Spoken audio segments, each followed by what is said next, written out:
Yeah, sure. Yeah, I think so. The only question I had was um, this counts for Pathfinder Society stuff. So does that mean we get our one item? I have not read the rules on Pathfinder Society, the special rules for Pathfinder Society. So Okay. if there is something that would give you an item, then yes.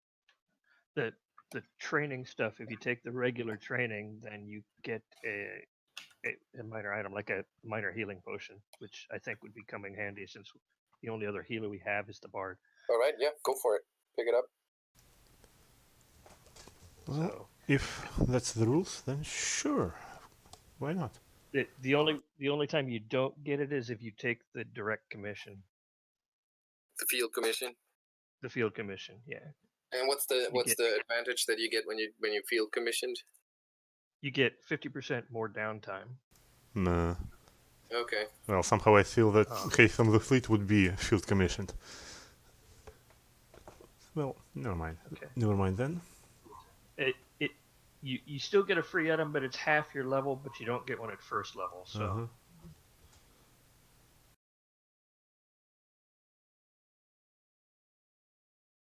Okay, so essentially anybody who wants to be trained through the usual process of the society gets a free minor healing potion. there are other choices, but I think that's probably the best for the start here. Okay. Then yeah. Like you can take a anti-plague antidote or Yeah, that seems very a couple specific. of those things. They're very minor things. Okay.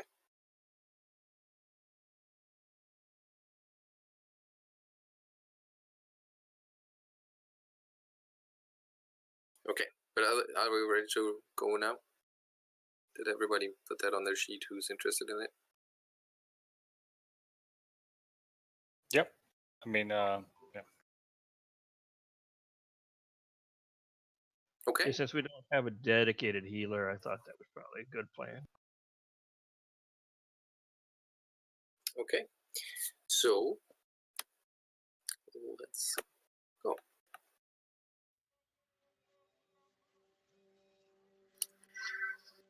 You have been invited by Venture Captain Norden Balentier to join him in the lush gardens outside the Sand-Swept Hall, which is the Pathfinder Lodge in the city Sothis, in the country of Osirian, which is steeped in the history of the ancient Osiriani, with their pyramids that dot the desert landscape of these very, very traditional lands. Sothis, as you can see here, is a bustling city that has sort of sprung up around the giant carcass of an ancient spawn of Rovagog, so a titanic creature that was slain by the first pharaoh of ancient Osirian, whose name was Asgard. Today, this colossal beetle husk has been integrated into the city itself, basically, and forms its very unusual, one of its many unusual sights. You can kind of see it in the back of this panoramic view of the city.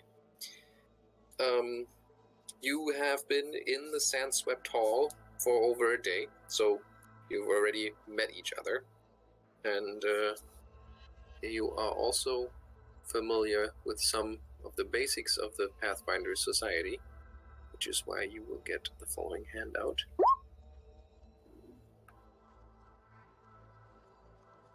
There you go.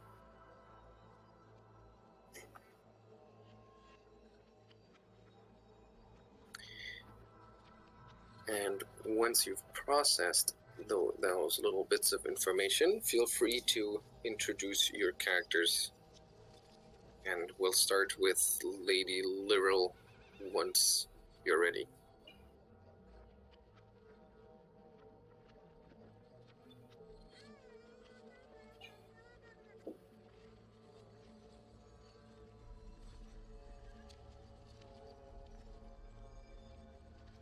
Could you spell out the city name for us? Basically, so this.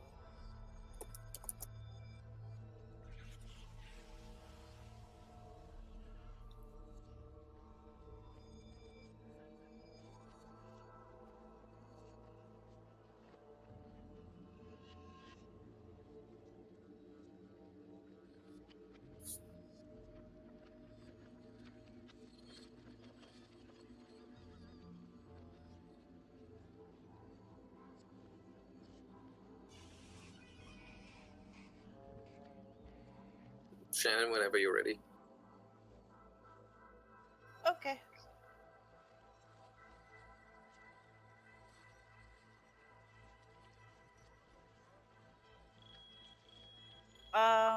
Okay, so Lady Lirel is elf, obviously, but she's dressed in fine clothes, and every once in a while she'll play a tune on her flute. She has silver hair, green eyes, fairly tall, of course, like elves are, and her demeanor is approachable, and if you ask her a question, she's fairly knowledgeable. Okay, thank you. Calaeron? Calaeron Brightfoam is a very tall elf. He's about 6'4". He's got white hair, but there's like subtle flashes of like sea foam, light green when he turns his head quick or something. He's got deep sea blue eyes.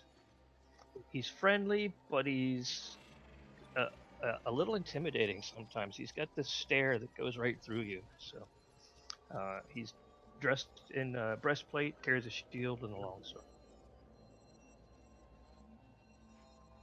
Okay. Karnas? Well, Haytham is a human-looking fellow. Although he wears a headband that hides the ends of his ears, so you can't really tell that he's a half-elf. He has highly tanned skin, black hair, so he looks the part of a Kalashit, or more of a local man. He's he's dressed in leather armor and a cloak to hide himself from the sun and unwanted observers. And he carries a pair of short swords on his side that, he fashioned them into one scabbard like a butterfly knives. Alright. And... Rotre. Rotre, you see, well, I mean, it'd be hard to identify Rotre as a barbarian because despite being covered in what looks like animal skins and furs, their cut and fashion is quite neat and trim. It's not just the usual haphazard amalgamation of furs. It's actually well designed. And that is because his true calling is actually a fashion designer. But he achieved this because the best way to achieve this goal is by skinning and tanning the most elusive of prey, which is how he ended up with the Pathfinder Society. In that it takes him to the most interesting of locations. He seems well disposed, but every once in a while, maybe a comment rubs him the wrong way, and you see a twitch in his eyes. But otherwise, he seems mild-mannered and friendly and approachable. If, wielding an absurdly large bastard sword. Mm-hmm. Yeah, it makes perfect sense. Fashion designers are prone to fits of rage, too. Yeah. He takes his job very seriously. Mm-hmm. All right. So you hang out with your fellow Pathfinders, probably listening to some of the stories that Lady Lirel has to tell about this ancient city, and the spawn of Rovagog as its centerpiece. Hanging out in the shaded gardens just outside Sandswept Hall, that provide a welcome respite from the sweltering midday sun. Venture Captain Norden Balentier reaches up to one of the date palms overhead, pulling down a bunch of ripe fruit to share with the table. Never turn down a free treat. That's the motto.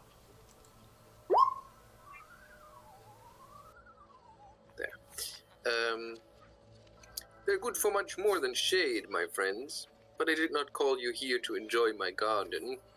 A few months ago, I finally received confirmation that we would be able to execute one of the last excavation permits issued by the Oziriani government. The site is a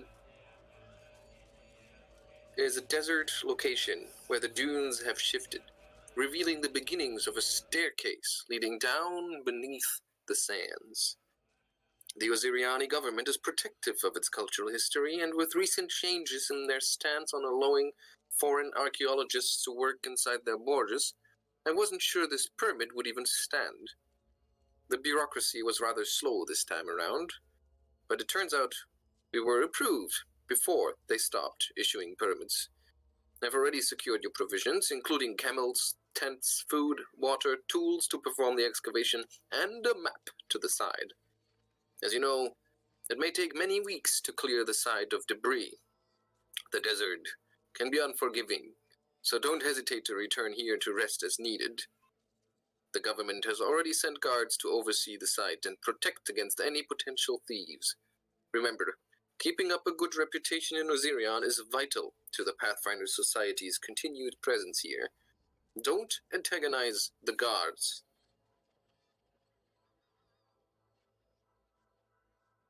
And he looks at each of you sternly to make his point. Yes, sir, I won't do it again. Nothing but the best behavior from us. I just smile. When was the last Good. time I failed you? Huh? Well, let's not get into that. Fine, but whatever you say, sir. No need to get that up.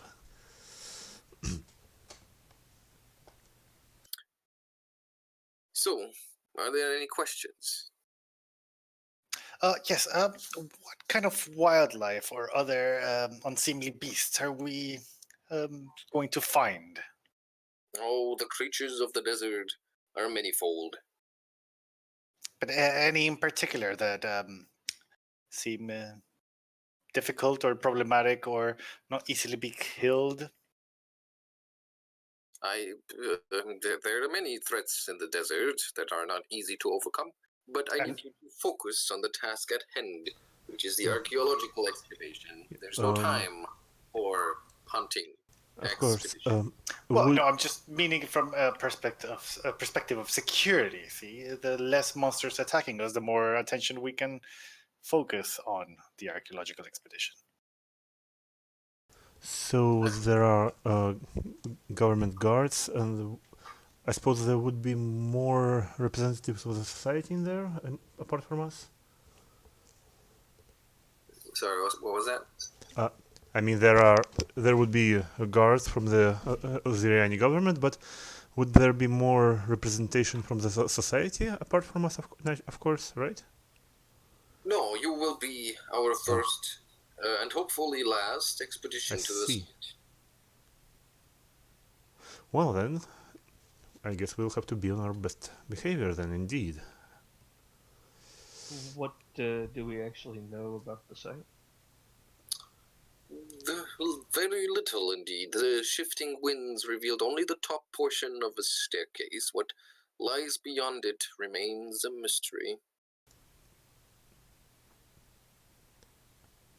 Nice. Intriguing indeed. Yes. So we don't know if this is a tomb or something else. That's interesting. Well, even if Well, I mean, I suppose we're called Pathfinders for a reason. yes, Most of it will be learned along the way, and I am perfectly fine with that. In fact, the more time we spend here, the more time that archaeology expedition becomes an archaeological story itself. well, Agreed. although I think I will morally prepare myself to deal with more disturbed souls in there, since this place seems to be very famous for these kind of things when it unearths a new place, even if it is not an ancient tomb. Well, either the case, we shall see. Gentlemen, shall we? Yes, I believe we should depart as soon as possible, now that our mission is at hand, and, well, we have a job to do. Excellent. The venture captain says, your caravan is waiting outside for you. And as you leave the sandswept hall and its cool, shaded gardens, the sun beats down on you with its full force, and it doesn't stop for hours on your journey to the site. But other than the sweltering heat, the journey itself is relatively uneventful. The supplies that the venture captain provided gives you plenty of resources to handle the heat and the thirst.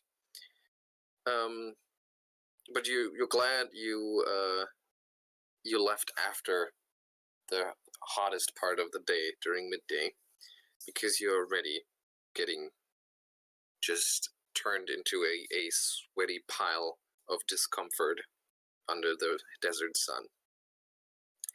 As you arrive at the ruin,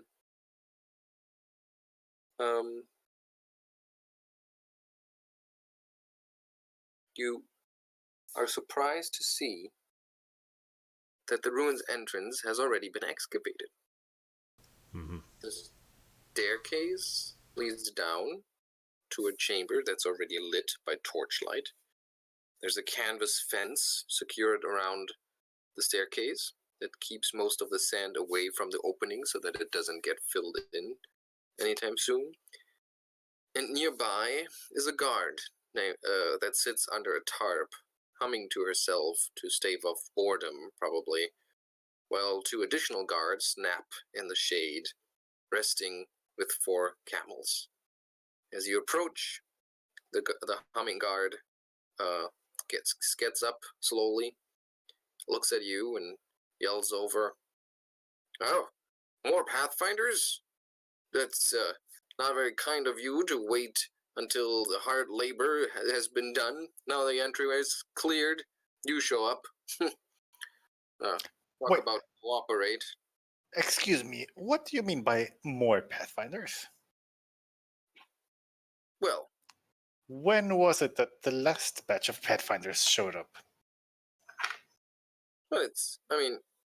this expedition, it began over a month ago, and much of that time was dedicated to clearing and securing the entrance, so only, I think, in the last week was that the head Pathfinder started cataloging the ruins' history.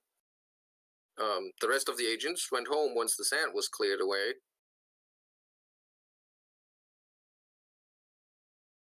I see. Well, Oh, thank you. and I almost forgot. I need to see the paperwork, please. Hand her the paperwork. All should be in order. She goes over your permits. Says, "All right, you two have permission to enter." Hey, what do you mean? They too.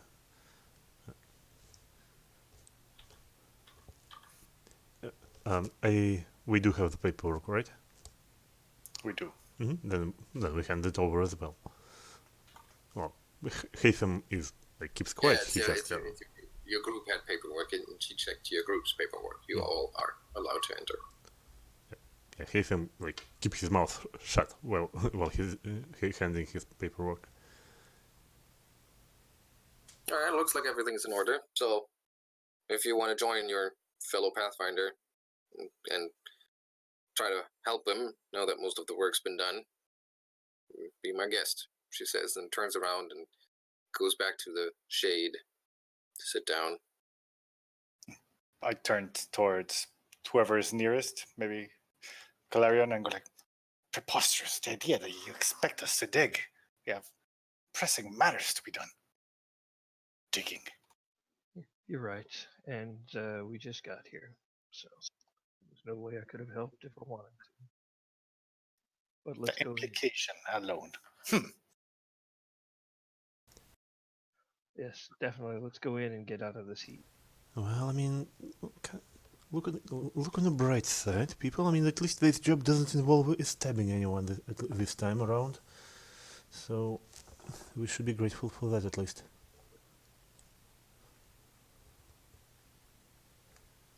Okay. So, yeah, Rotre will take the lead, I guess, and proceed stead forward towards the entrance. He lift the flap, preventing the sand from coming in, and making his way in. Okay, so give me your marching order while you're at it. Assuming that up is the direction of travel. Rotre first. Well, Yeah, you can move your token. Yep. yeah, I think Haytham All will right. follow him then. All right, then I'll stay here. In a line. Yeah. So you generally be trying to be walking in a line like this. Mm-hmm. Pretty much. Okay. And you head down. Unless it's wide enough, then I'll walk side by side with somebody, so I'm not at the end.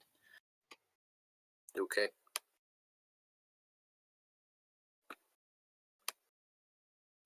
Mr. Haytham, in the event of unexpected conflict, may I suggest you keep your distance? I seem to sometimes get carried away, and yeah, I would feel awful, really, really awful, if I were to sever an appendage of yours. Oh, well, very well, and I will keep that in mind, sir.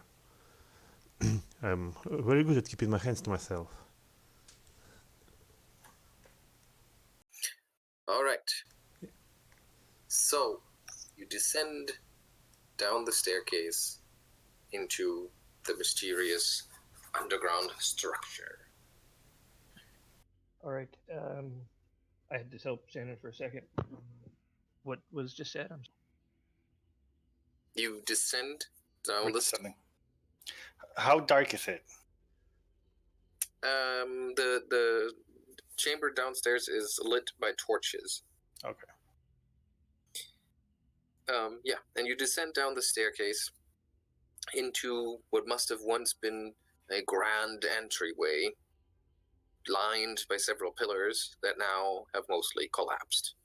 The statues around the edges of the room depict scarab beetles. If anybody has training in society, you can give me a society check. Well, we can try.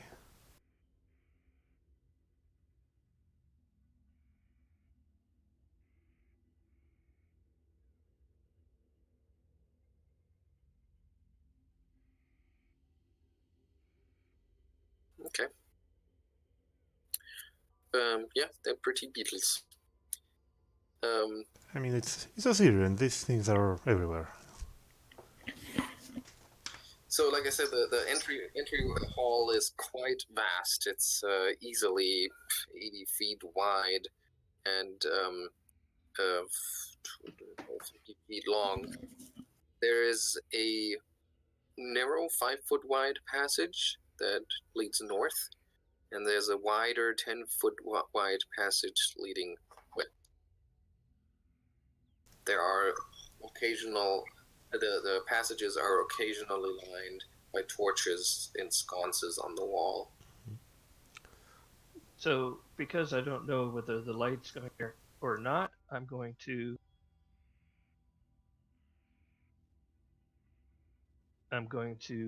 take my shield, lay it on the ground, and touch it and make it light. So I'm going to cast light on my shield and then put it back. Okay. How much light does that provide? Will I still need to? It's 20 feet bright and 20 feet dim beyond. So yeah, Rotre will take out a torch just for good measure. You never know. Mm-hmm. Well, it seems to be someone already took care about overlighting, at least in this part. I suppose we could Yep, we could. explore the wider area at first. That works, but the spell lasts all day, so I can cast it.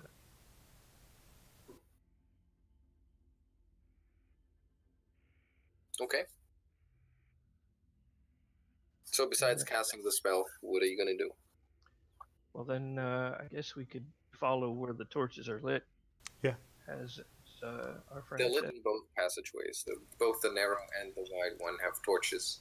I suppose we that are probably lit. should go through the wider one at first. That sounds good. Okay. Yeah, generally speaking, how are you going to explore this complex? What are your characters going to be doing while you make your way through the corridors, narrow and wide? All right. During exploring, I'm going to be detecting magic. And I think since Haytham is a ranger, he will try to search for traps. Okay. And I'm gonna listen with my hearing, sensitive hearing, to see if I could hear anything. But overall, just looking around. Okay, so you're keeping an eye out for danger. Exploration. Rotre will just keep the hand on the weapon, ready to draw. But otherwise, just trying to light the way ahead with the torch. I see. So it is Okay. search action from exploration, that right? Yeah, but I think the way that it's supposed to work is that the players don't really worry about what sort of actions that equates to. It's just that the characters that the players describe what their characters do, and then the game master has these codified actions to have like some orientation how the descriptions of the actions should be translated to mechanical benefits. But it's not Okay. like you're going to say, I'm going to do the scout action in exploration mode. It's not as strictly as that. All right. Oh, I see. Mm-hmm. Yep. Yeah. Well, I only have 2 whole spells. It's detect magic and light, so I'm doing them. Yeah. Okay, so I think I have an idea what everybody's doing. And as you head through the wide corridor, well, actually just towards the wide corridor, what is your perception modifier, Karnas? What is Haytham's perception modifier? Perception is +6. Okay, give me a check.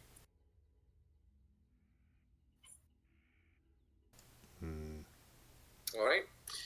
So Rotre goes first through the wide corridor with Haytham carefully inspecting the walls of the passage. When your step, Rotre, suddenly rings out hollow as you step on a trapdoor. Door opens up and threatens to swallow you.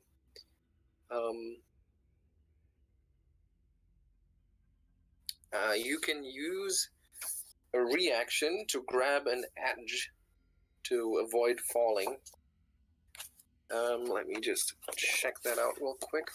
The grab an edge action, probably a basic action.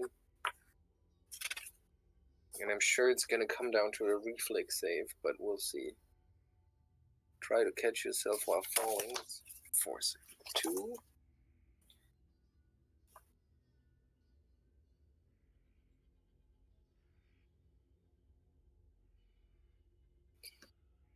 Yes. Rotre, give me a reflex save.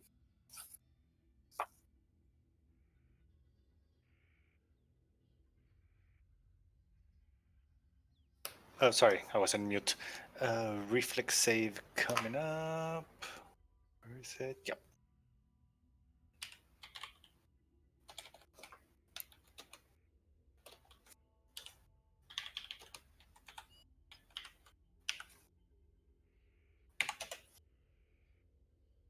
There you go. 12. We are starting off on fire. You are. Yeah, Rotre, you frantically try to get a hold of the edge of the pit. But it's not immediately clear if you make it.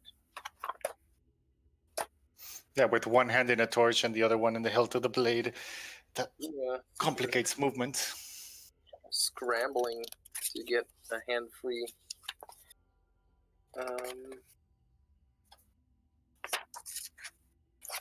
Gotta say it is needlessly complicated for something as simple as a reflex save. That it's not a reflex save, it's a grab and edge action, and the grab and edge action doesn't give you a DC, it just says usually like the climb DC. But then the trap doesn't actually give you a climb DC. So that is a little frustrating. I suppose it is supposed to be like per the wall, like a sheer wall or something. Yeah, right, but I think I'm gonna go with a basic DC that they have.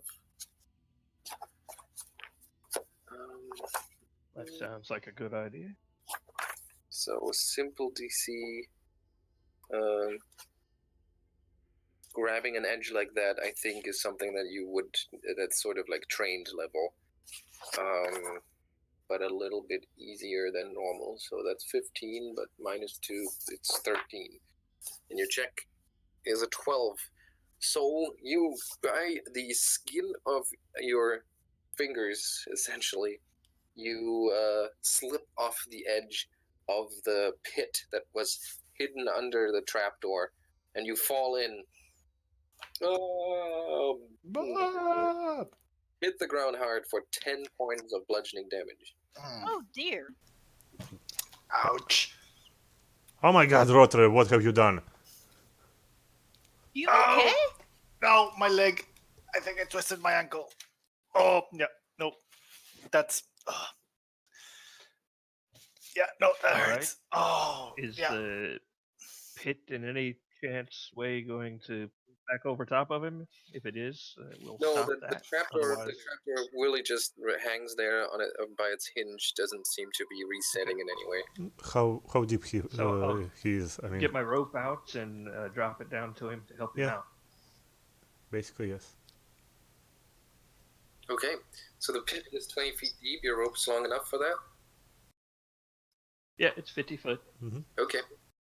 So Roger, you're at the base of this pit. Your bones are hurting, and Yeah, they really are. and in the dim light that still reaches down here from your friend's light sources, your torch having been snuffed out by the fall, you see the length of rope dangling in front of you. Okay. Rotter takes a deep breath. Okay, they must not see the pain. Up we go. And he begins climbing up. Okay. What is your athletics? I am very good at athletics. Should I give an athletics roll, or do you just want the modifier? I just want the modifier for now. +5. Oh, no, sorry, that's +7. Okay.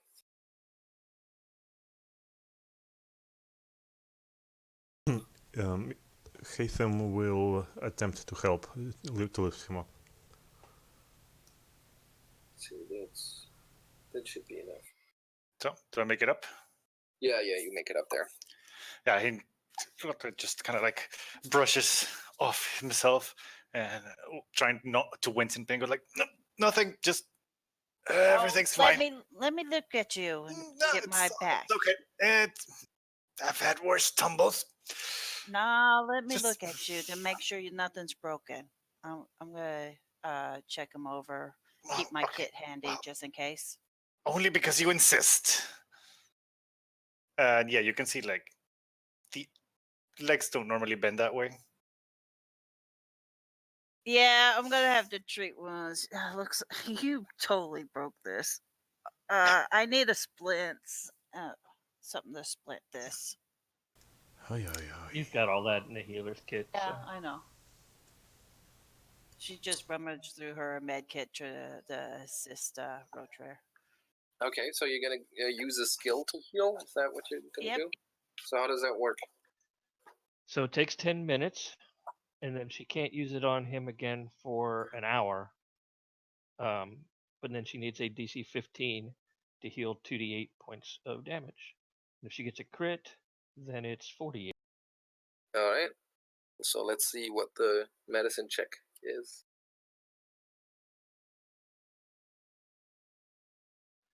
So Basi- she doesn't make it, but it's not a critical fail, so she doesn't do any more damage. Okay.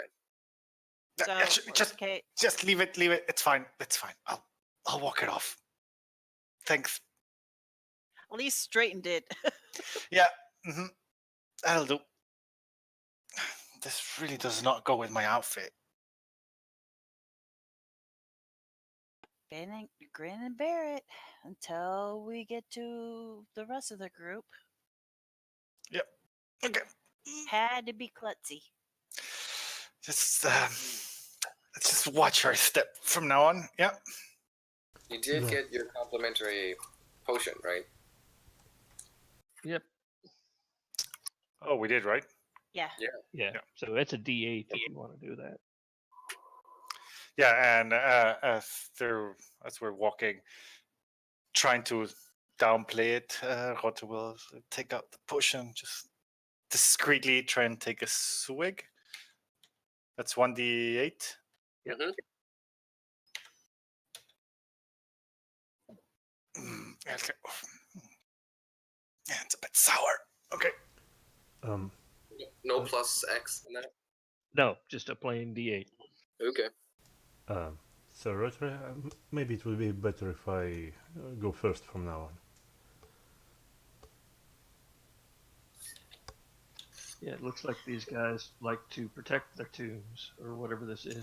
Yeah, I mean, I thought people had gone through this kind of thing. I wasn't expecting to fall into a pit. They at least marked it. Yeah. What kind of expedition is this?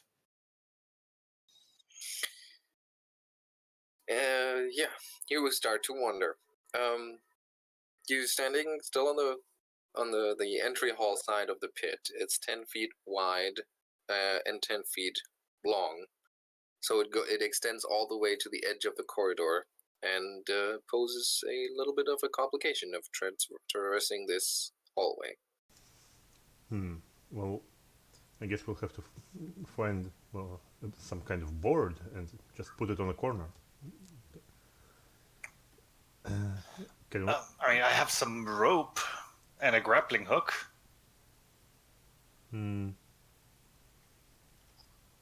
How about the door itself? Can it be jury-rigged back into place?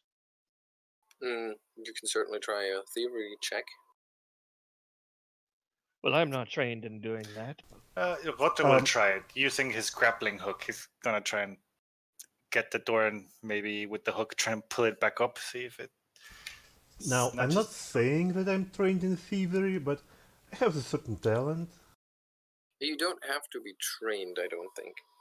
Well, Rotte is trained for 13. Nice. Okay. Yeah. So using the grappling hook to get some leverage, you actually manage to get the trapdoor to come up again, and then with Haytham's help, you lock it into place. And yeah, you put a very careful step on it and shift your weight. It creaks a little bit, but it seems to hold. Yeah, I would suggest we all stick to the wall anyway. I'm not gonna trust my way on this. No, And nobody make a comment about my weight. Yeah, sure, And whatever. don't Rotre really say goes anything. on the side. What are you, a girl? Hey, gotta maintain a certain standards if I'm going to be showcasing some of my products. Oh, yes. She just rolls her eyes. Well, people are allowed their eccentricities sometimes. It's a hard job. Now then, Sir Rotre, if you don't mind. And Haytham will squeeze past him forward. Yeah, please, by all means, lead the way. Okay, Haytham takes the lead. Yes. All right, so just a couple of steps past the pit trap, the hallway connects to a larger passage that goes from south to north. Right across, you see a set of double doors. Looking towards the south, you see that the corridor ends in a dead end of some sort. And looking north, you see that it goes on until your light sources and the torches on the wall basically phase out the light from those. And it looks like that there's another turn up ahead and another set of double doors, but it's hard to make out the details. Mm-hmm. Well then, I guess we should check them all out at some point. I'll try to see if I can hear anything. There must, and saying this a lot, there must be someone around, and I can't hear a thing. And I'm gonna roll perception, see if I can hear anything. Sure.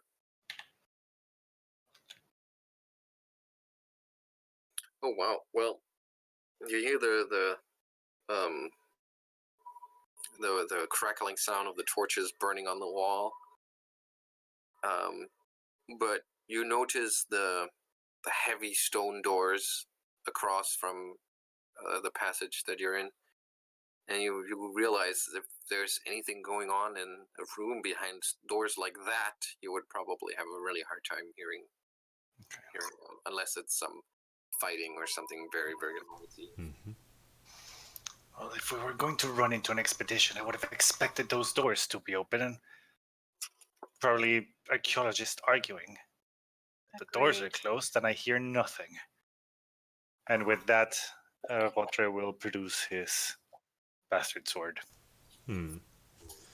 Well, it pays to be ready, but Haytham in this case will approach the closest double doors, and he will wait for the party to draw their weapons if they are inclined to, and if party has prepared, he will try to open them.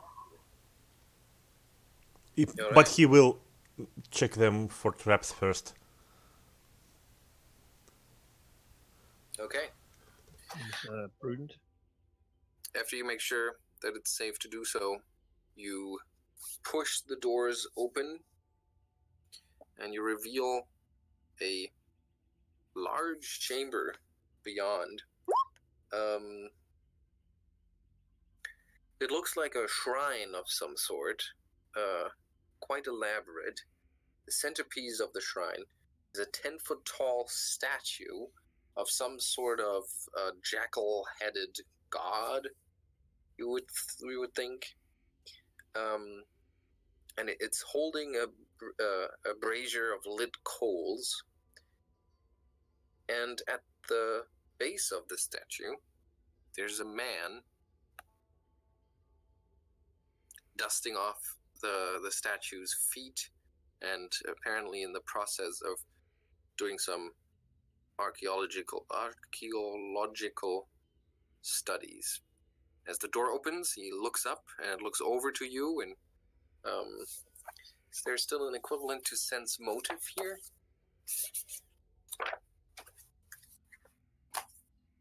Well, that's a good question. Yeah, there is, and I can't remember which one it was.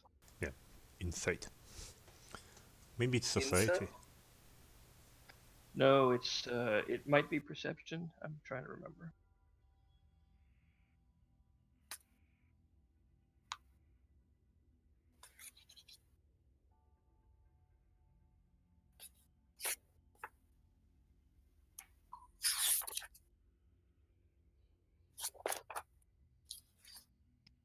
There's a thing for making an impression, and I'm trying to remember where it was.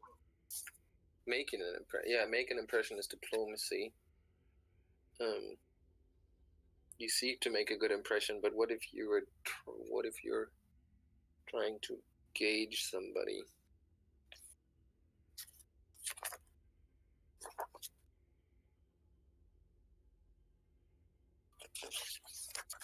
Is that maybe just perception?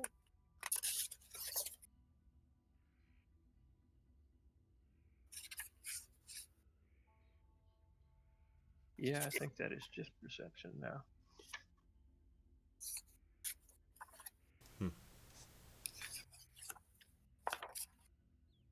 Okay. Flawless. Okay.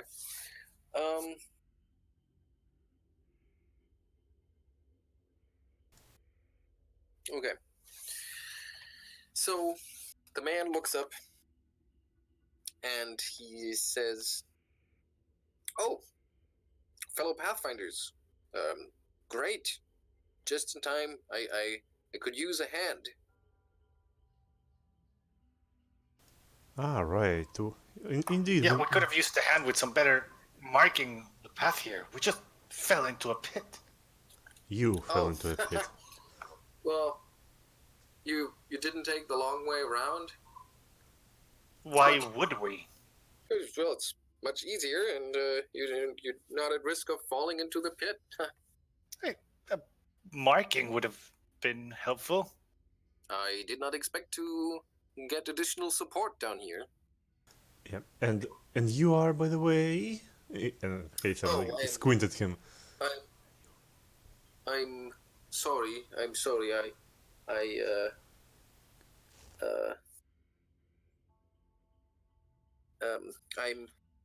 My name is Neferam Subeli, and I am a Pathfinder just like you. See, and he reaches for a wayfinder that is dangling at his belt. Explore, report, corroborate. Well, that's the motto. Huh. And yeah, I'm busy cataloging these ruins, and I could sure use some help. I go up to him. What are you working on? Well, this statue over here, I believe it is of some powerful ancient Osiriani god, and I'm trying to find out if they put some valuable treasures at its feet, because in some cultures that is a common thing to do.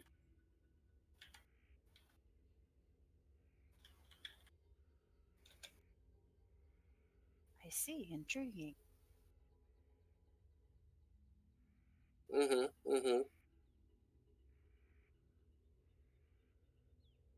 So, but I don't really need your help right here. If you want to be of help, of course, you can pick one of the other rooms. There are many chambers around here, and they all need to be investigated more closely. Ah, I see. Any recommendations other than just pick a room? Any priority? Nope. No, I barely got to take a look at the rooms so far, so I'm sure there are many things to discover in any of them. Ah, are you the only one here? Where's the others? Yes, the paid help left as soon as the heavy lifting was done. I couldn't use their help with such delicate work anyway. Ah, I see. Yes.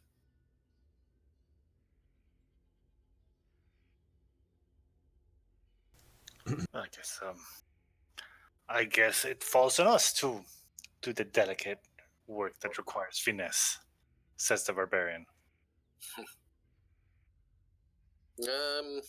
Sure, if you say so.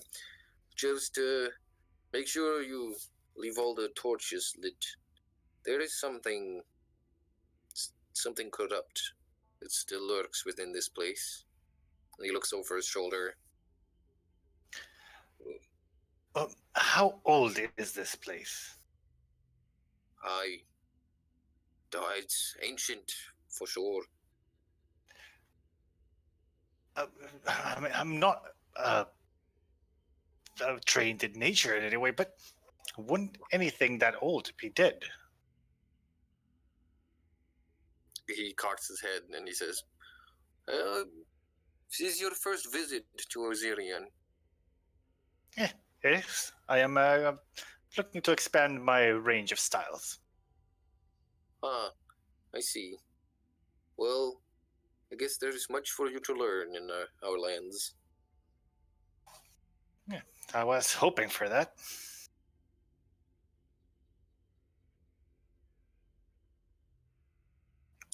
Anyway, Well, this dark thing that you mentioned, has it attacked anyone? Has it manifested somehow? Has anybody seen it? Have you seen it?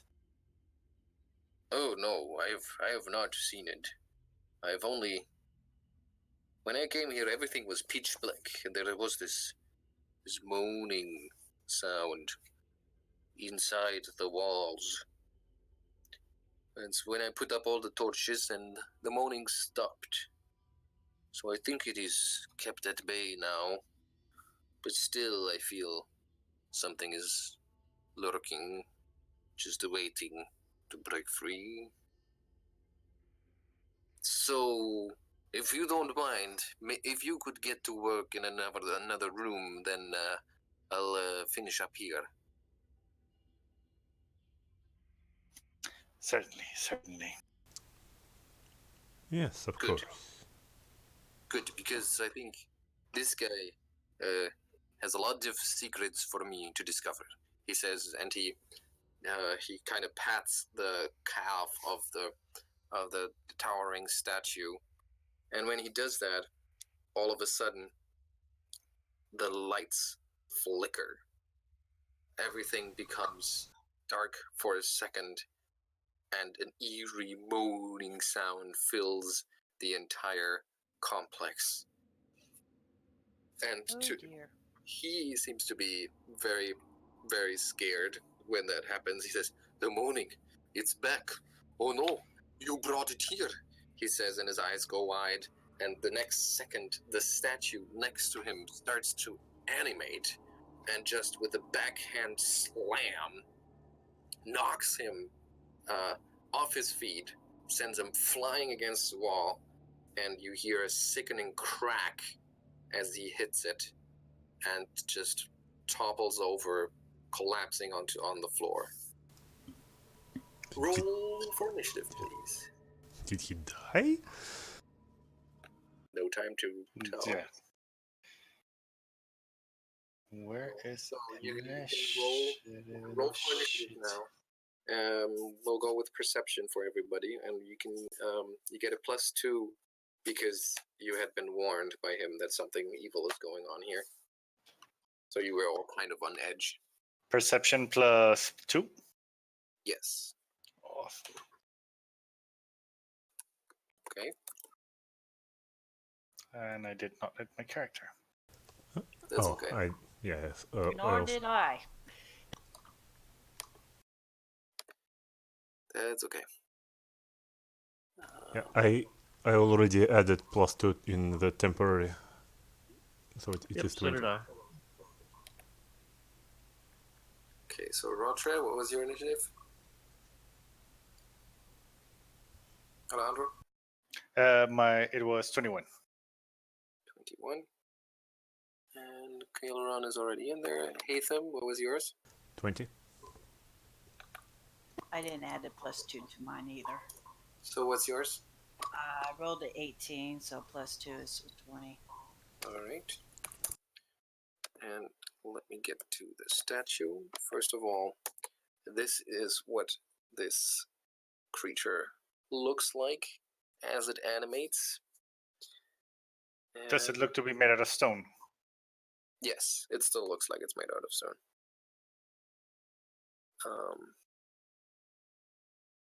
And it has an initiative. Yes, it does.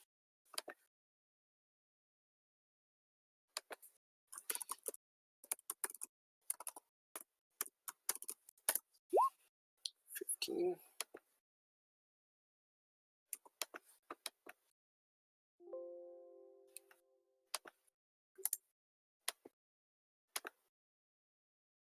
All right, Rotre.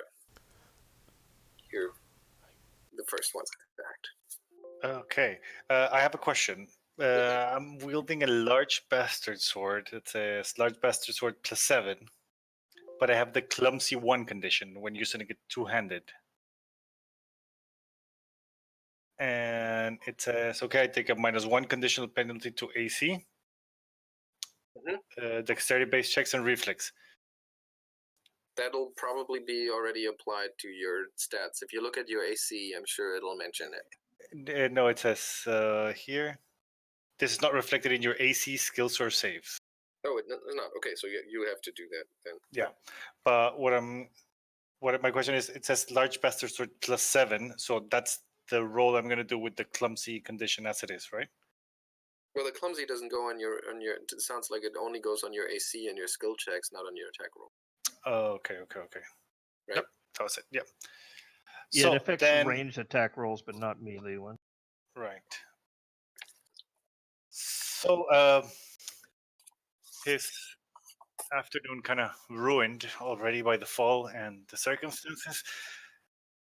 Rotre loses his temper and his eyes turn into fury. Teeth clenches, he will rage, Yay! letting out a low roar. And my speed is 25 feet. Oh, it's too far. But I'm wielding a large bastard sword. What does that? I mean, it's a giant sword. Yeah, it doesn't. I don't think it gives you reach, though. It would tell you that on the sheet. It doesn't, I don't think. Just 1 second. She, I think, has sudden charge. You might want to look and see if she has that on the Yep, enemy. sudden charge. Yep. So then you can move. It takes 2 actions to move twice and attack Oh, yeah. once. Then that is what will happen. So you use the sudden charge. Yeah, just rushing mightily. So was it an action to go into rage? Yeah, it's 1 action to go into range, and surge charges 2 actions, so that will be my turn. No. Yeah, I mean, because it's 3 actions, no? Yes, but you still get to attack as part of. I still have to roll, but dash to 4 and swing, strike twice if you end your movement range. Melee strike. Well, first move. Yeah. Okay, so. Oops. Strike twice. And then we'll swing the massive bastard sword.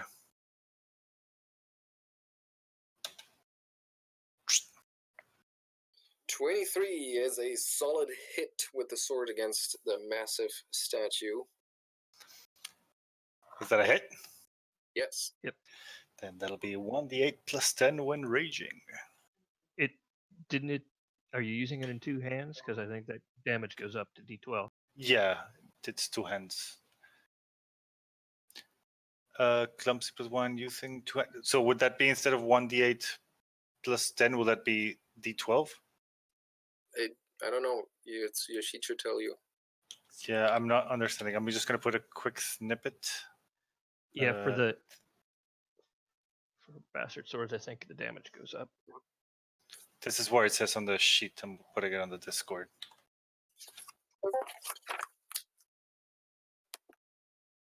Large passive. So yeah, when it's two-handed, you go with a D12 instead of a D8. Awesome. 12 plus 10.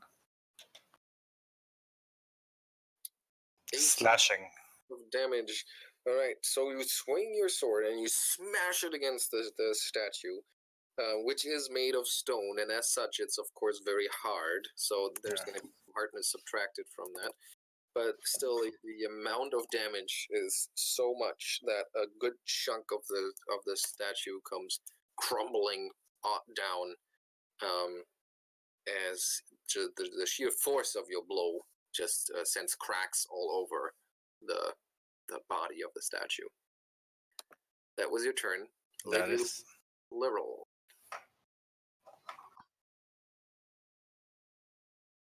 Shannon. Yeah, Okay. I'm sorry. He was explaining a spell to me. I'm gonna bring out my flute and start playing a tune, inspiring courage to the group, and I'm gonna try also to extend the inspiring courage with my lingering composition. So Okay. you use one focus point on there, so mark it that you've used one focus point. Well, maybe use one focus point. You have to make a performance check. For the lingering. Right. So we get +1 to attack and damage. Yep. Are there some way of putting it into the chart sheet, or we'll just keep it in mind? You can put it in the temporary bonus for your sheet, or there's a on the at the back end where it says other. So I have to do a performance check. Yeah. Where it says options, there's a button you can hit to add temporary bonuses on when you roll something. Mm-hmm. All right.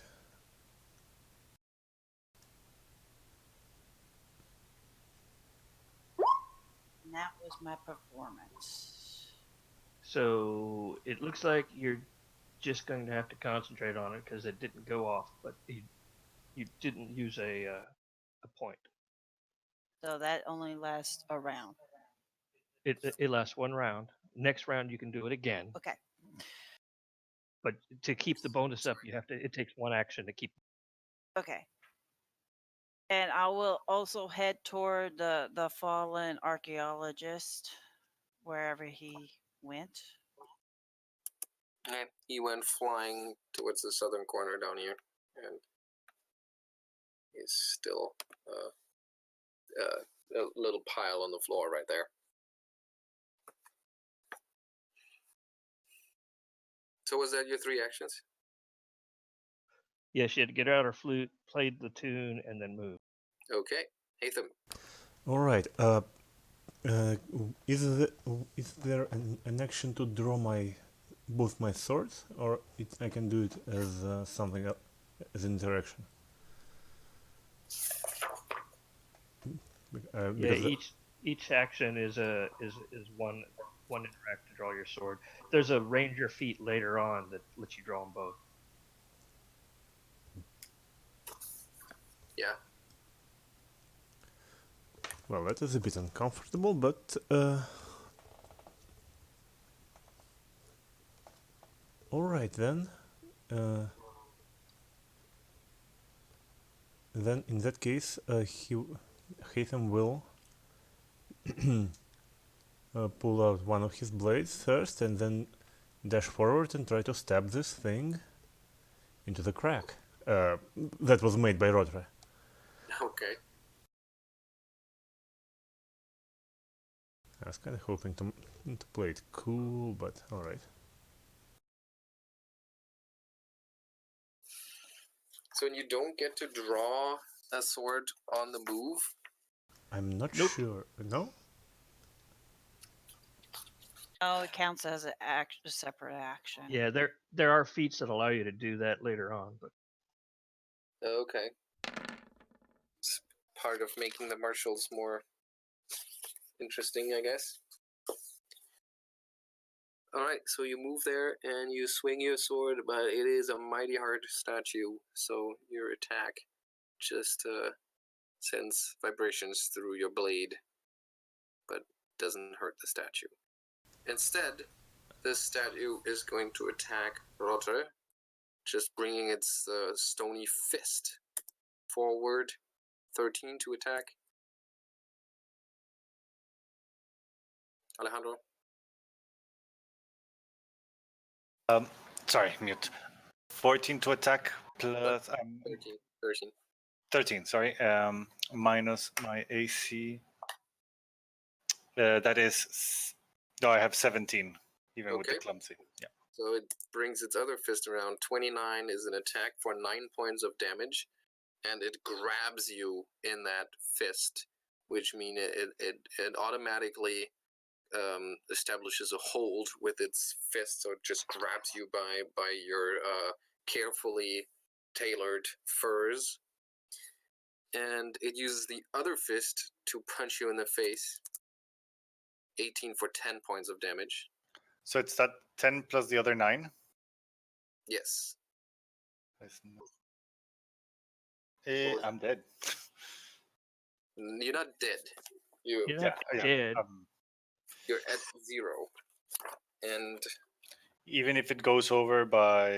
yeah, you can't go into negatives. Okay.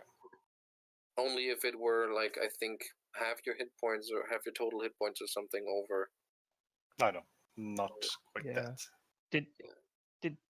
Did you get some temporary hit points for? From raging, yeah, I do get 3 hit points, but that's still. I'm still dead. Okay. You're not dead. I mean, yeah, I'm unconscious. You are knocked out and dying, so you're reduced to 0 hit points, which means you're knocked out with the following effect. You immediately move your initiative position to directly before the creature that reduced you to 0. So we're gonna take your turn marker and move it up here. And you gain the dying 1 condition. Oh dear. Dying 1. Oh, the 29 was a critical hit. Yep. We missed that. Oh Okay. So it's dying 2 condition then, right? No, because if then you would have been knocked out with the first punch already. So let's just ignore that for now. Yeah, that part is going to be tricky to keep that in mind. That if you go over by enough, it is a critical hit. Yep. Takes some Okay. remembering. So for now, Rotre, you're just have the dying 1 condition, and once your turn comes up, we'll figure out the rest. Okay. So that was 1, 2, 3 attacks, and that. Oh no! Shoot, that's also wrong because the multi-attack penalty. So the first one was at full, the second one was at 24, and the third one was actually at -10. So that was just an 8 to hit. So the last one was not a hit. So you can take 10 points back, and but in that And case, the second one wasn't a crit either. So. and the second one wasn't a crit either. So nothing, no harm, no foul. So a total of just 9 points of damage, and you're still grabbed, but Not the second 10 damage. not the second 10 damage. Okay. Okay, so, and then I will put you back into the initiative order where you should be. And next turn is Calaeron Brightfoam. All right. So I'll draw my sword and walk forward. Not quite there. But yeah, let's go ahead and get a little closer. Second action. Yeah, I just took a step Okay, to get closer. So that's all 3. that's all 3. Yep. Then it's Rotre's turn. You're being grabbed, so you can use the escape action to get out of the grab. And the escape action means that you're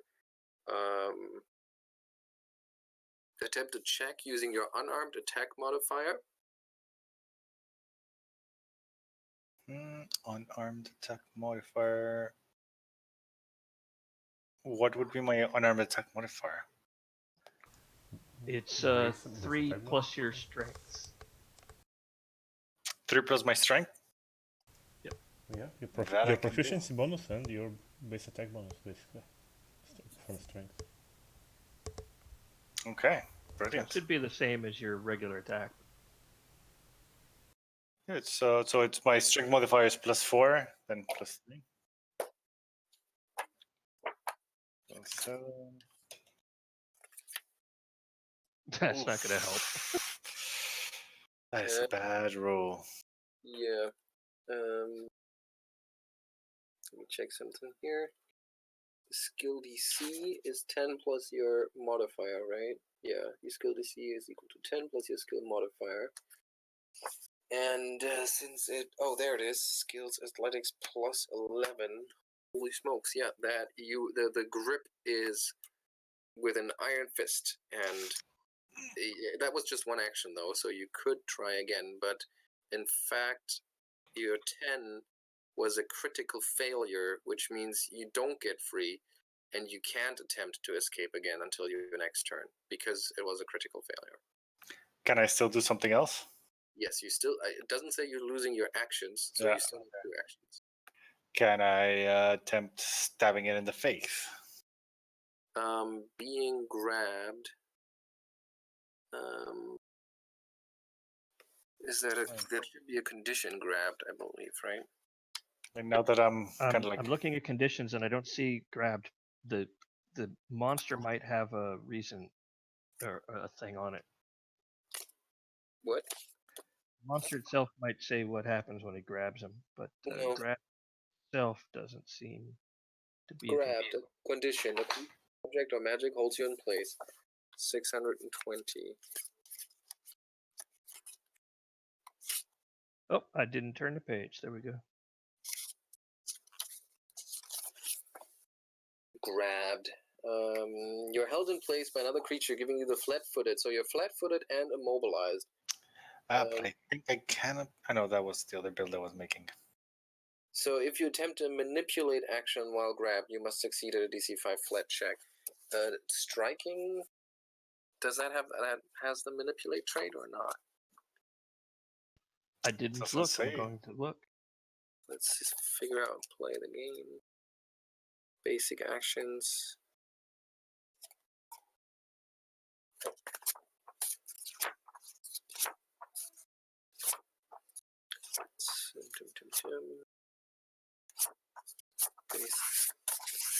If anybody finds it before me, let me know.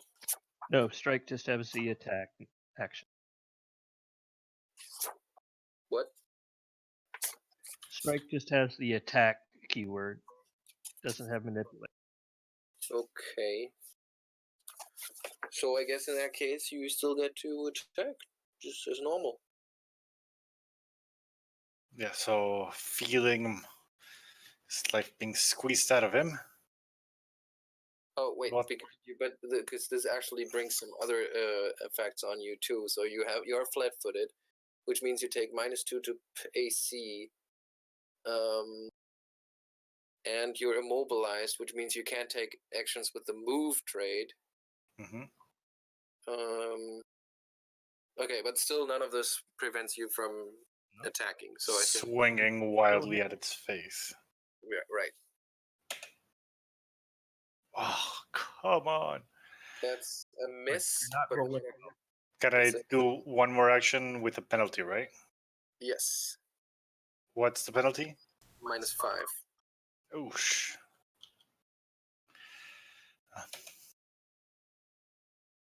That is a critical miss. Yeah, just swinging wildly as Rotre is being shaken like a ragdoll. It's not helping. No, it's not.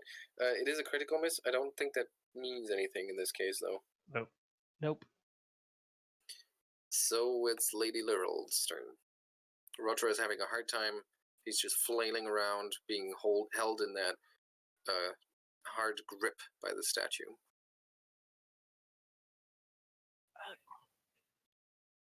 Okay, I'm gonna have to spend a round to keep this inspiring courage up.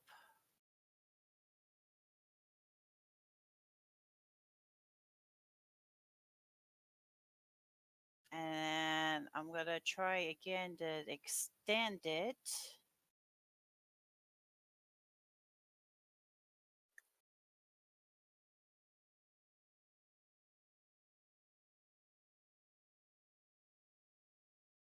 Go for it. Oh, and then okay, well, let's do that instead. Do what? I'm gonna use. Don't I have to maintain this? Hold on. It took one action to maintain it, to keep it going. Okay, then you have 2 actions left. It takes 2 actions to do the telepathic projectile or the telekinetic projectile.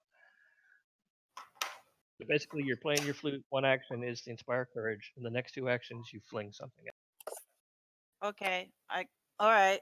Using my cantrip ability, changing the tune slightly, and picking a rock up and flinging it at it. Whoosh. Make a ranged attack. Is Roll there the spell. Yeah, and you actually get +1 to hit and damage on that because It's you an plan your attack, kit. right? But there's plenty of cover. And is there still a firing into melee? No, and she could make the rock come from anywhere from 30 feet, so it could come from Nice. behind Okay. it or what. Right. Okay. So it actually uses a chunk of the statue that Rotre had slammed off the creature with his first attack, and sends it flying at the creature. An 18 is It's a 19 because she still gets the +1. Okay. That is a hit for 6 points of bludgeoning damage. Well, +1 because of the The other inspiring thing. So courage. 7. She didn't add those to the modifier. okay. So yeah, it's hard to tell if any of that came through. It just kind of bounces off the statue. Yeah. You can't tell if it hurt him or not. And that was your turn, Haytham. Alright, Haytham in this case will hunch down a little bit. He will draw his second sword.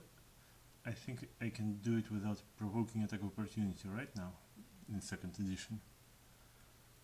I'm not sure. It's a manipulate, so if he has the Yeah, if it has a attack reaction opportunity. to attack of opportunity, then you wouldn't be safe. But in this case, it's slow moving. Oh, It doesn't react. alright. And as his second action, he will squint at it and he will designate this thing as his prey. And once he did that, he can use his Ranger Flourish ability Twin Takedown, which allows me to use 1 action to attack twice. Alright. And once I attack twice, the damage is combined. So Nice. But do you take the multi-attack penalty for... yes, I do take multi-attack penalty, but because I'm a ranger, I have flurry ability, which reduces it absolutely to -2 and -4. Okay, so you do 2 attacks with 1 action. The first is -, second is -4. No, wait. Do you have to be hunting the prey for that one? Yes, I have to use hunting the prey. I believe so, at least. Twin takedown, you swiftly attack your hunted prey with both weapons. Make 2 strikes against your hunted prey, 1 with each required weapon. If both hit, apply your multiple attack penalty to each strike normally. So 1 is at full attack, and second is normally at minus what? -2 because it's an agile weapon, right? Yeah, -2 because I have 2 short swords. Oh, so the first is full, second is -2. Yes. Okay, go for it. And of course it all goes with +1 because I'm an inspired courage. Okay, and none of that is included in those rolls that we'll see. I will include it with those input values. Okay. So the numbers are the ones that I. Yes, that is 1 attack. Okay, so 7 plus.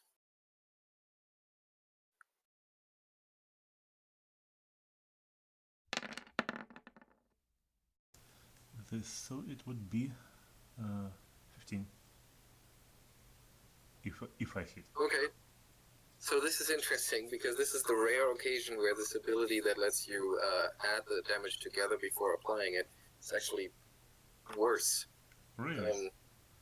Yeah, because the first attack is a hit, so that's at 7 points of damage. And this is I'm just going to give you some behind the screen information here. This is an animated object, essentially, which has what's called a construct armor. So it has a fairly high AC of 19, but once you reduce it to half its hit points, it gets broken and only has an AC of 15. But since that damage is added together, the second strike is not a hit. You see? I see. So the first one is 7 points. Most of that gets stuck in the hardness. That's a And tricky one. that's your turn. Okay, well, yeah, that's my turn. And the statue just is going to keep pummeling Rotre, who was the only one who did significant damage to it. And still holding you, it's a 14 to attack.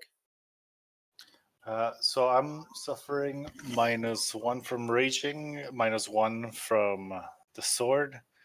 That leaves me at And 16. -2 from being flat-footed. That's 14. Alright, so it punches you for 9 points of damage.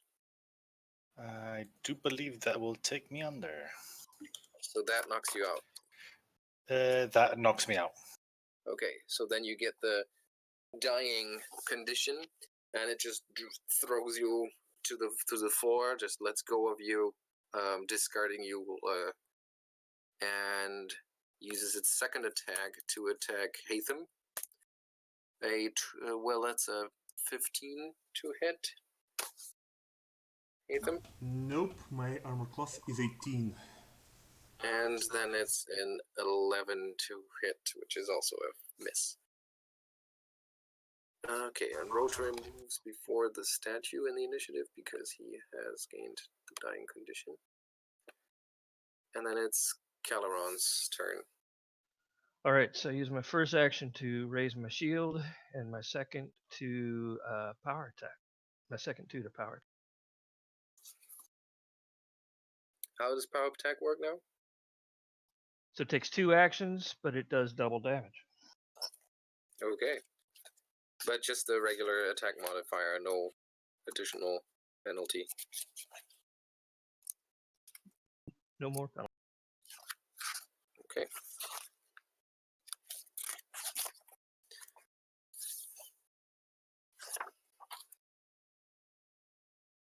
That's a hit. 7 points of damage. Yeah, apparently I rolled very bad. It's a bad roll day. Does it include your power attack thing? No, apparently it didn't. So I got to roll another d8.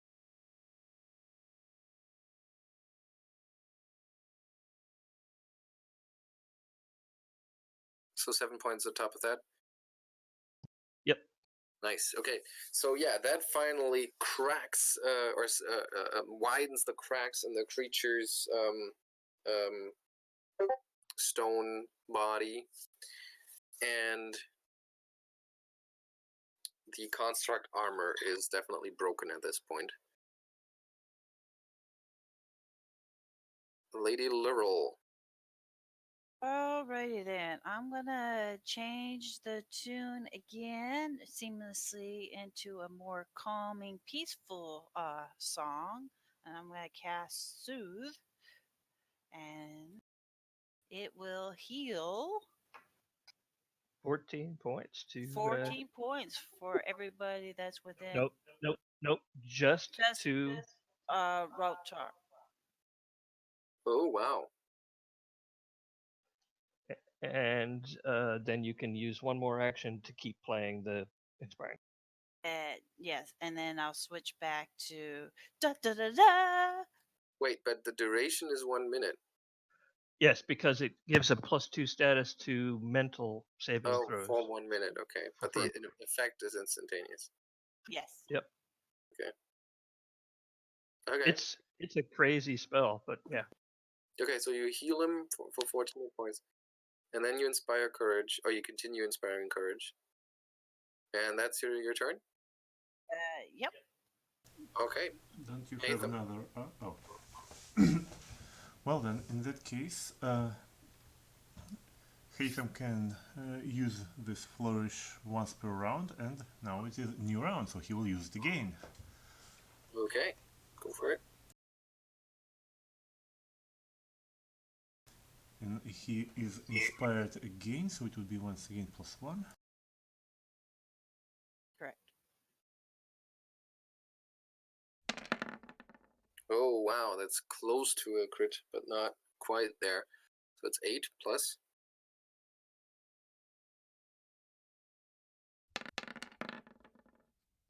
Plus 4, that's And 12. well, I still have 2 actions left, and I will use one of my actions to make a third attack. Okay.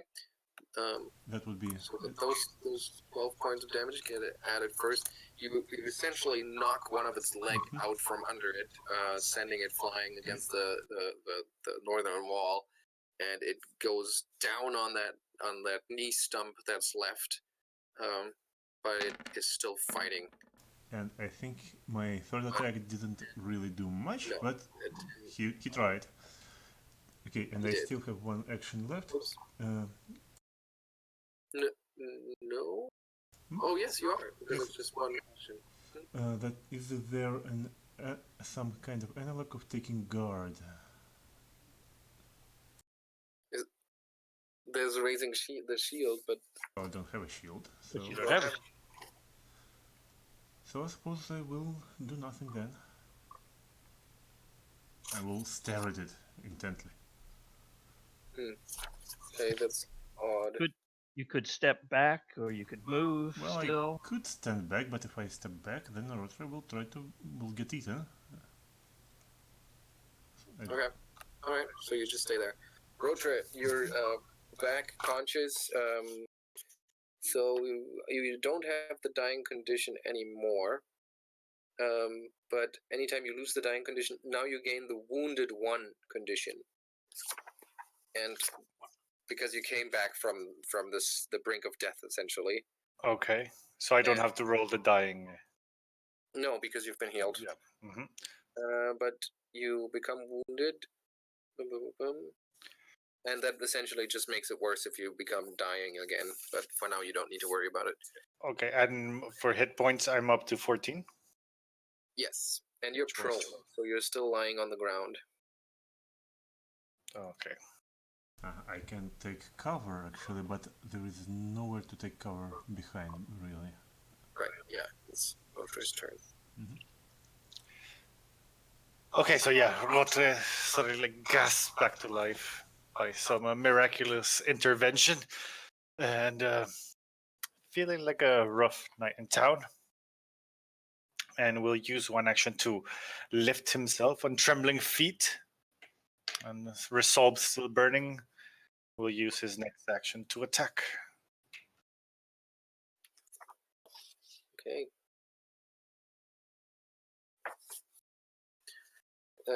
That's a hit, a regular hit. Oh, did that include your the bonus from Inspire Courage? No, it did not.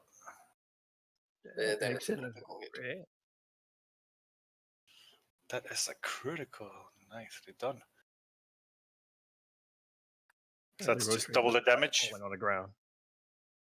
That means double the damage. Yes, you roll, and then you multiply it by 2. 1d8 plus 10.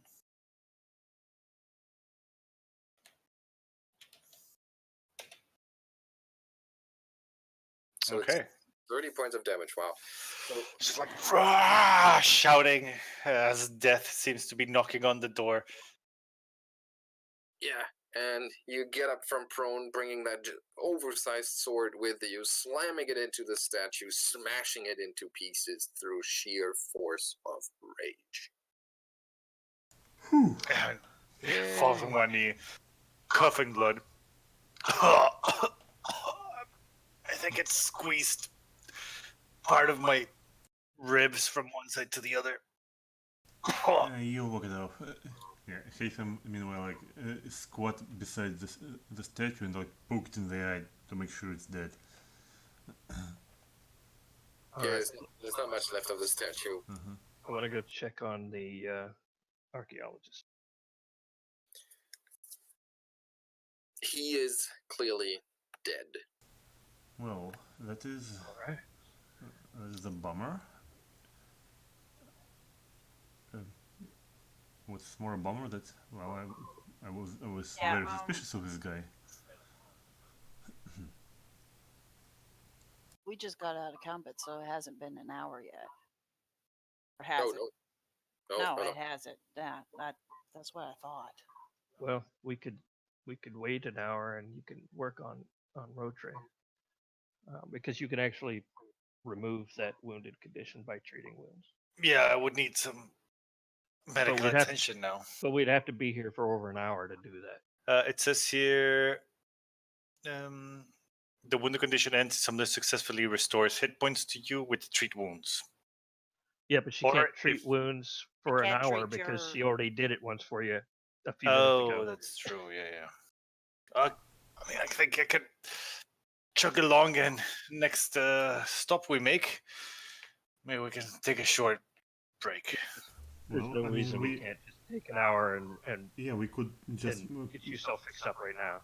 yeah, we can pull this poor sod outside to hand him over to the guards to take care of his body, and well, I just feel so bad making you all wait on my account. It's just well, poor etiquette, honestly. Well, It's you two alright, can we're not- handle the guards and report, and I'll tend to him. yeah, I mean, I'm in no particular hurry to make any more stone acquaintances in this godforsaken place, so we surely. So what exactly? I are you don't- doing? I don't think we need to take the body out yet until we figure out everything else No, that's going on. the body can wait here. I'll arrange him so that he's not so crumpled looking, and if he's got a cloak or something, put it over. Yeah, and Haytham, meanwhile, he will quietly pray like, Dawnflower, please forgive me for my sins, and he will not loot the body, he will search him, because he was very suspicious of him when we first arrived here. Okay.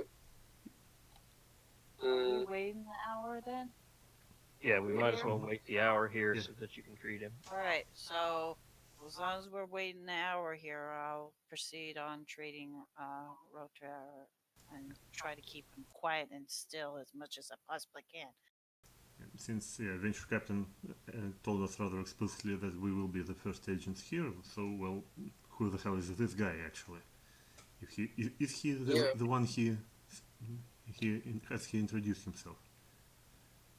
Well, he does have this Wayfinder thing on him, and you find some paperwork on him too that seems to authorize him to search the place or to start the excavations.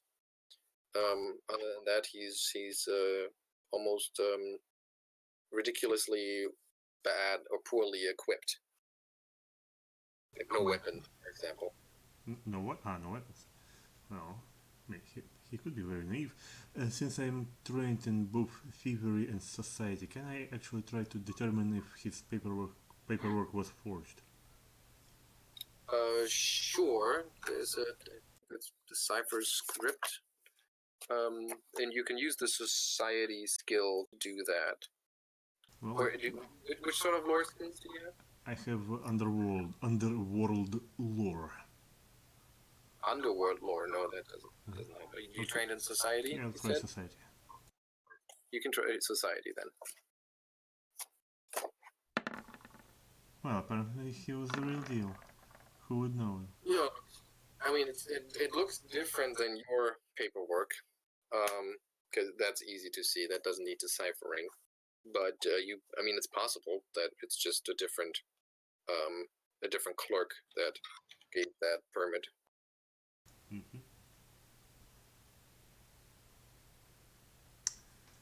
Well, it's a bummer. I guess I was wrong. Now I feel bad. All right. For suspecting him. Well, Rotre's resting, and Haytham is looking at the archaeologist there. I'm going to keep looking around this room and see if there's anything else suspicious running around. We'll detect magic as I go, just to. Okay. There is nothing magic in this room except for a dull gray aeon stone that rests in an offering bowl not far from the large statue that got animated when the lights flickered and the moaning rang out.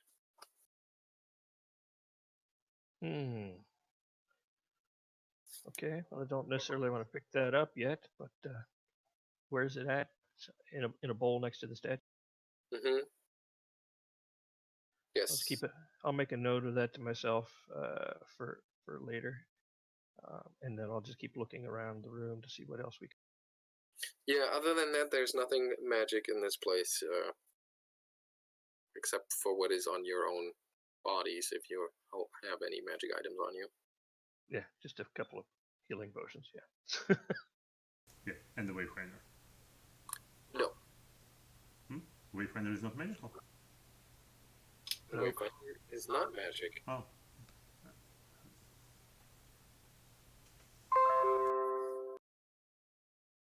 I kind of forgot. So with Lady Lirel's medicine check, Well, if nothing happens in an hour, we can see.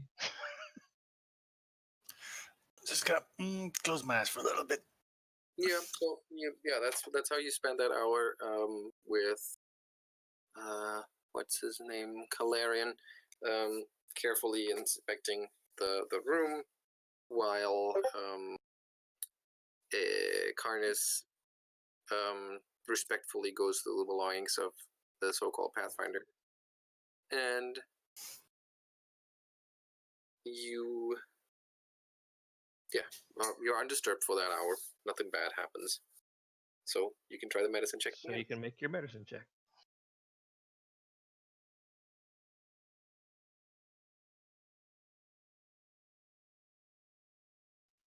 There you go. Some good So rolls you made finally. But Excellent. it's not a crit, but it is a success. So it removes the wounded and heals 2d8. Do you want to roll your poison, or shall I? Do the honors, please.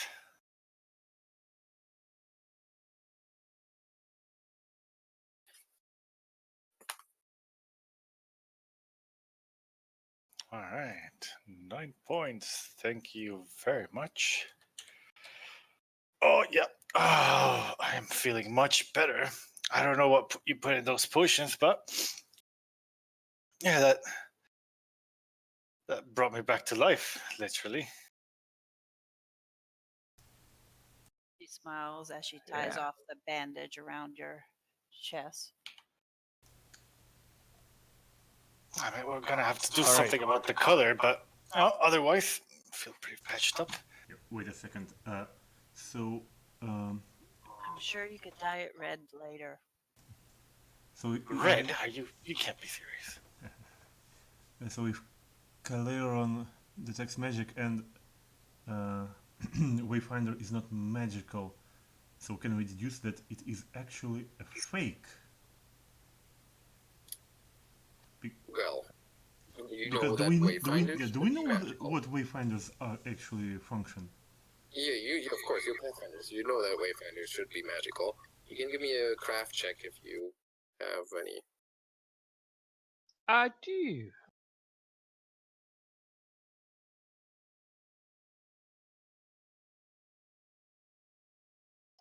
But I don't know much about Wayfinders.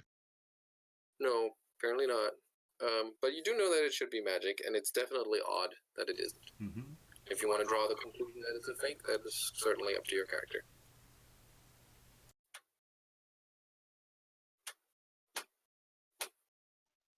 All right, so I didn't think about looking at magic items, but I know that this iron stone in the offering is magical. So let's examine. Yeah, let's not worry about that too much, because I think I'm just gonna pick up the pace here. Well, anyway, Okay. I will bring No it problem. to the lodge, and the venture captain will. And ID it later. Yep. Yeah, we'll worry about that later, because after you take that break, I assume you would explore the place further before going back to the surface. Of Is that course. right? Correct. Okay, so most of the rooms, while of course it is a tense experience to peek your heads through the doorways of these ancient chambers that had been undisturbed until recently, you're also sort of bummed out that you didn't get to be the first ones after all that time, but that this other kind of strange Pathfinder beat you to the punch. And most of the rooms are in fact almost boring to you for that precise reason, because everything has already been investigated, and there's a room that holds two statues depicting a pair of robed skeletons, that each of which is pointing at the other, which is of course a gruesome sight, but there's nothing to gain in that room, nothing to find. While another room appears to be a mockery of a traditional burial chamber, with weapons, armors, and shields that are sitting in the corner of the room, but that are of very poor quality, and have rusted beyond any hope of repairing them. You continue to the next room, where colorful pits sit in the room, each 5 feet deep. They must have once been filled with something, but whatever liquid was within has evaporated over the centuries, leaving just powdery residues of some sort.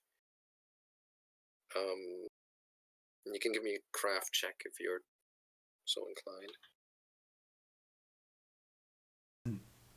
Can I make it? What kind of at range? craft check? I think there's only craft. Yeah, it's only one thing. Oh. Then no. Okay, yeah, it's whatever it Well, was. there's a 20. Yeah, whatever it was, it's impossible to tell.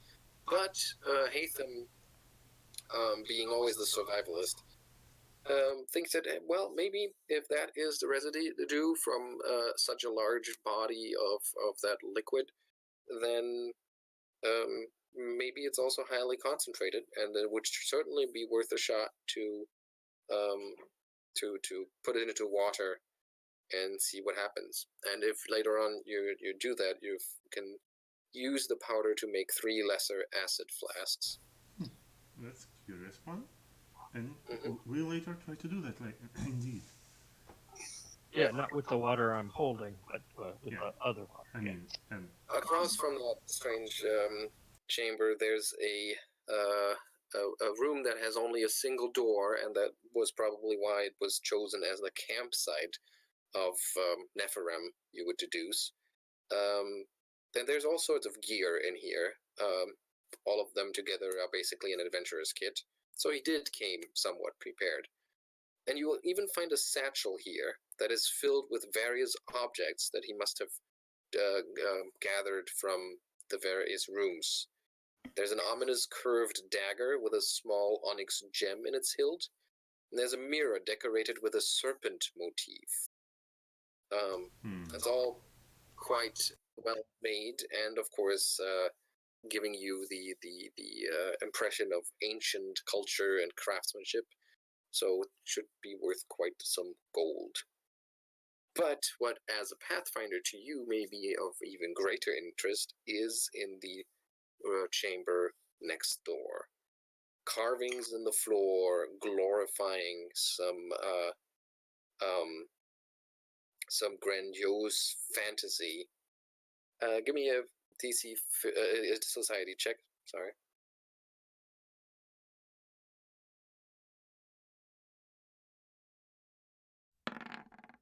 Nice. All right, yeah, that's plenty.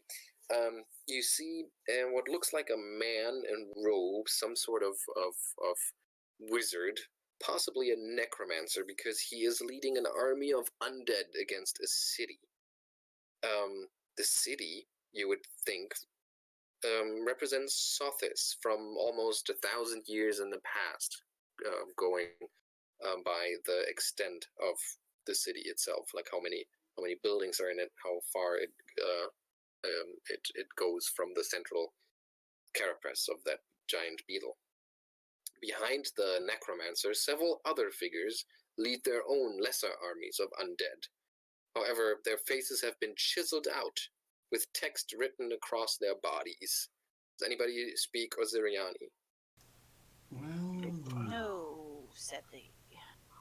Okay, so you can't tell what the writing says, but it's been written all over their bodies.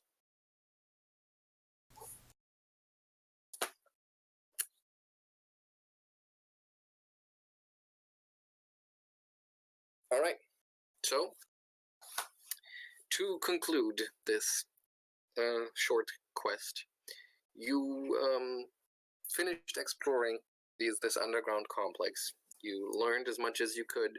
Unfortunately, you weren't able to translate the text, but if you make a copy and take it to the lodge, there's certainly someone there who speaks Osiriani. Oh, I mean, totally. yeah, we'll use who the would supplies. travel in Osiriani without speaking ancient Osiriani? Well, But it's I know. actually written in Osiriani, and the text calls the figures ungrateful leeches, treacherous scum, and unworthy of unlife. Oh, hey, I was right. So but before you get to the lodge, as you head outside you find the guards with their weapons drawn, surrounding the entrance. When you emerge, they seem relieved and say, "Oh, good. We heard that terrifying moaning," and you explain what happened. And they ask for your Pathfinder colleague if he's still down there. Well, he's still down there, all right. oh yeah, we have bad news for you. For us, we don't care. Well, it's your Pathfinder colleague.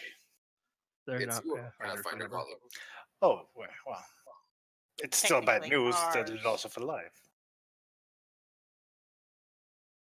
The desert claims many lives every day. We don't really care about that, but we would think that you would be more concerned with the death of a comrade and ally like that. Yes. Well, yeah, of course, I mean, We would have probably taken him with us. Okay, so you bring the body up from below, and you explain to the guards what happened down there. And they are surprisingly willing to believe you. Apparently, they have seen a lot of weird things happen in Osirian, and especially in underground complexes in the desert. You take all of your supplies, of which you still have plenty, because you were outfitted for a month-long excavation, and this only took you less than a day. And you head back to the Grand Lodge, where Venture Captain Norden Belantier is very surprised to welcome you back this early. You report to him, and he listens intently until he finally says, "Well, but we have not sent any other Pathfinders there, I swear. This is most strange." Well, he was quite convinced he was a Pathfinder up until the point where his path found the wall. Huh. And do you have any reason not to believe him? Well, only your word. I mean, Other because than- quite frankly, sir, I did not send him, but that doesn't mean that nobody else within the society would I'm have sorry, sent sir. Quite We'll frankly, show him the I'm papers. more inclined. And his wayfinder.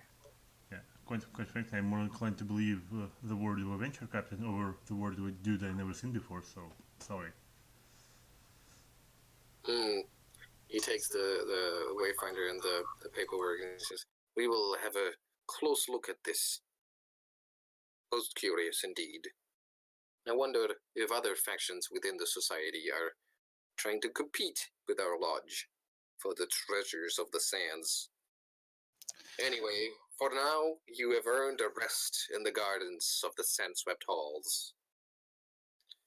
And that's it. That sounds wonderful, actually. Time for some wine and big. Yeah. We didn't die. Almost. Almost. You only were dying, but you didn't die. I think Yeah. it's a really good way to get to know the new changes, the new rules. Yeah, that's true. Yeah, we ran into a couple of new things there. Very grateful that you took the punch for the team, Alejandro. It was very nice of you. Well, Yeah, that was. the things one does in the name of fashion. Uh, but you kind of expect barbarians to go run up and get hit in the face. So That's Yeah. true. And Why like, else? Why else would they have an ability called sudden charge? And the image of the mental image of him storming the thing and doing almost half of its hit points of damage, then getting pummeled by the statue in return until he goes down, and then coming back up to essentially crush the rest of its hit points to find dust that